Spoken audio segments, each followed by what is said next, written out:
मुमिनीन यग़ुज़्ज़ू मिन अबसारिहिम, ऐ मेरे महबूब सल्लल्लाहु अलैहि वसल्लम मोमिनीन से कह दीजिए कि वो अपनी निगाहों को पस्त रखें। और आज औरतें भी नजरों की हिफाजत नहीं करती, वो समझते हैं मर्द नजरों की हिफाजत करें, औरतों को क्या जरूरत है। हमारे सैयद अब्दुल वहाब शाह साहब रहमतुल्लाह अलैह फरमाया करते थे सरे की जुबान में, वह तुसा हिफाजत करो अखीदी ए कालियां भैंसा इन्हें को कोई पता कहनी ए टक्कर मार गिंदियन, आप खुद बचा करो, इनको हया नहीं आती, ये देखती रहती हैं। अगर कभी मेरी माओ और बहनों को पता चले कि अल्लाह के हबीब अलैहिस्सलातु वस्सलाम के घर में एक नबीना साहबी आए, नबी अलैहिस्सलाम ने फरमाया पर्दा कर लो, तो घर वाली कहने लगी कि अल्लाह के हबीब अलैहिस्सलातु वस्सलाम वो नबीना तो है।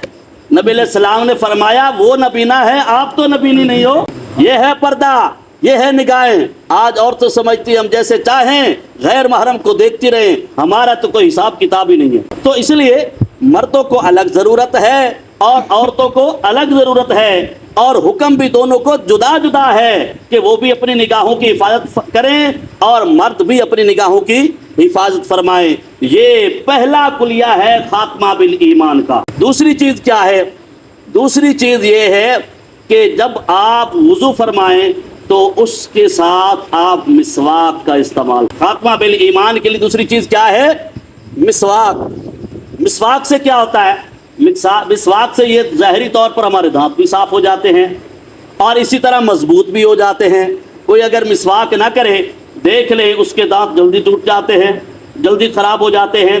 ये इसके ज़ाहरी फ़ायदे हैं, और ज़ाहरी फ़ायदे के साथ साथ इसका बातनी फ़ायदा ये है कि इंसान को आखिरी वक़्त में कलमा तय्यबा पर मौत आ जाती है। जब इंसान का आखिरी वक़्त आता है ना, तो उस वक़्त इज़राइल जो है वो आते हैं और आके जो जिन्नात होते हैं, शयातीन होते हैं, उनको दूर फरमा देते हैं और फिर मरने वाले को कलमा तय्यबा की तलकीन फरमाते हैं। और आखिरी वक़्त में मिसवाक करने वाले को फिर क्या होता है?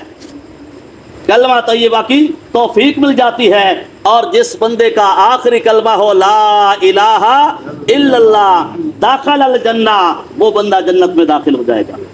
तो जो बंदा खात्मा ईमान के साथ जन्नत में दाखिल हो जाएगा, उसको मेरा परवरदिगार अपना दीदार नसीब। तो तीसरी चीज़ है शुक्र करना। शुक्र करने से भी खात्मा बिल ईमान नसीब होता है कि जब भी इंसान को नेमत मिले हम उसका शुक्र करें। ऐ अल्लाह तेरा शुक्र है कि आपने हमें इंसान बनाया, ऐ अल्लाह आपका शुक्र है आपने हमें सही सलामत रखा। इतनी बड़ी अल्लाह की नेमत है। अगर हम अपने जिस्म पे गौर फरमाएं तो हमें एक नहीं, दो नहीं, हज़ारों नहीं, लाखों नेमतें हैं परवरदिगार की। व इन तउद्दू नेमतल्लाहि ला तुहसूहा, अगर तुम शुमार करना चाहो तो हरगिज़ शुमार नहीं कर सकते।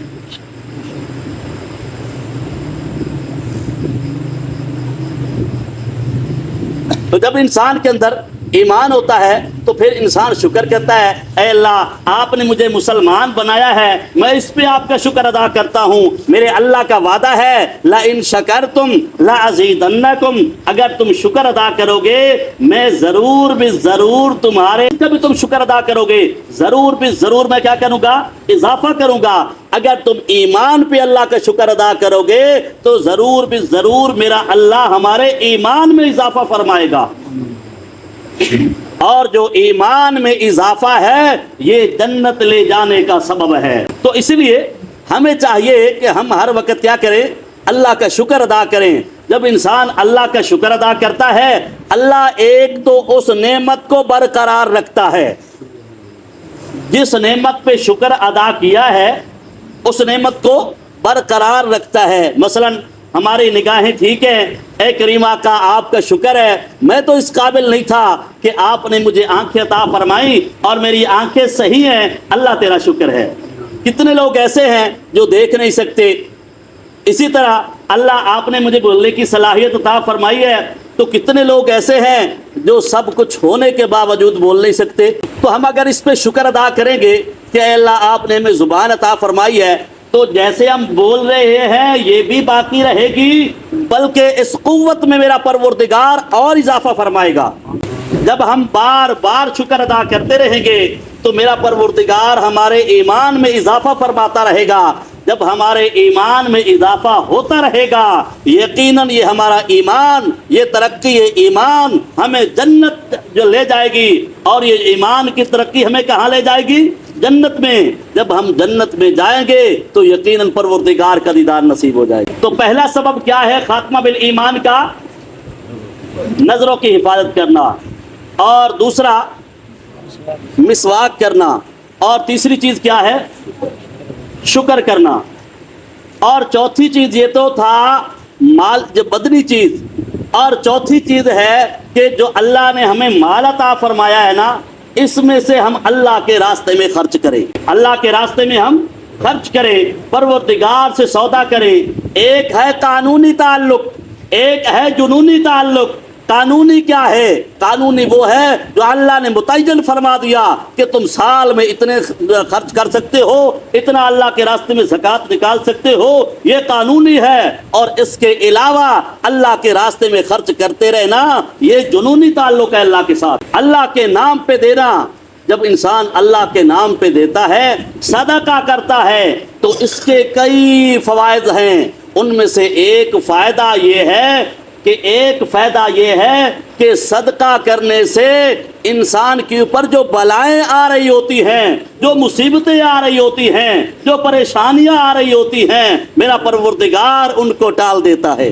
اللہ کے راستے میں مال خرچ کرنا یہ انسان کو آخرت کی یاد دلاتا ہے۔ کیسے؟ اللہ کے حبیب علیہ السلام کے پاس ایک بندہ آ گیا، اے اللہ کے حبیب علیہ السلام، میرا مرنے کو جی نہیں چاہتا، میرا مرنے کو جی نہیں چاہتا۔ اور یقیناً اگر ہم غور کر کے دیکھیں تو ہم سب کی بھی یہی کیفیت ہے، ہمارا مرنے کو جی نہیں چاہتا۔ تو نبی علیہ السلام نے ارشاد فرمایا، تجھے اللہ نے مال عطا فرمایا ہے؟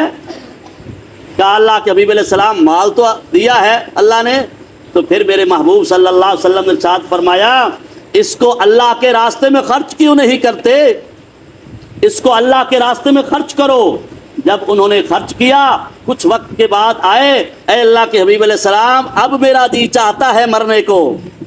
فرمایا ہاں، اب آپ کا جی چاہے گا، آپ کا یہ اللہ کے راستے میں صدقہ کرنا گویا کہ جنت سے پلاٹ خریدنا ہے، جنت سے محل خریدنا ہے۔ وہاں جب انسان کوٹھی اور محل خرید لیتا ہے، وہاں بنگلہ خرید لیتا ہے، تو یقین رکھیں جہاں انسان کچھ خرید لیتا ہے تو وہاں جانے کو جی چاہتا ہے۔ تو یہ جو اللہ کے راستے میں مال خرچ کرتے ہیں، یہ اللہ سے سودا کرتے ہیں، ہم اللہ سے بنگلے خریدتے ہیں۔ جب اللہ سے سودا کر لیتے ہیں تو پھر ہر انسان کا وہاں جانے کو جی چاہتا ہے۔ تو صدقہ کرنے سے بلائیں ٹل جاتی ہیں، اور انسان کا مرنے کو جی چاہتا ہے۔ اور اس مال کے خرچ کرنے سے، کیونکہ یہ اللہ کی محبت میں رکاوٹ ہوتی ہے، اس لیے جب انسان مال اللہ کے راستے میں خرچ کرتا ہے تو پھر اللہ سے جنونی محبت ہو جاتی ہے۔ جس کو اللہ کے ساتھ جنونی محبت ہو جاتی ہے تو پھر اس بندے کو اطاعت کرنی آسان ہو جاتی ہے۔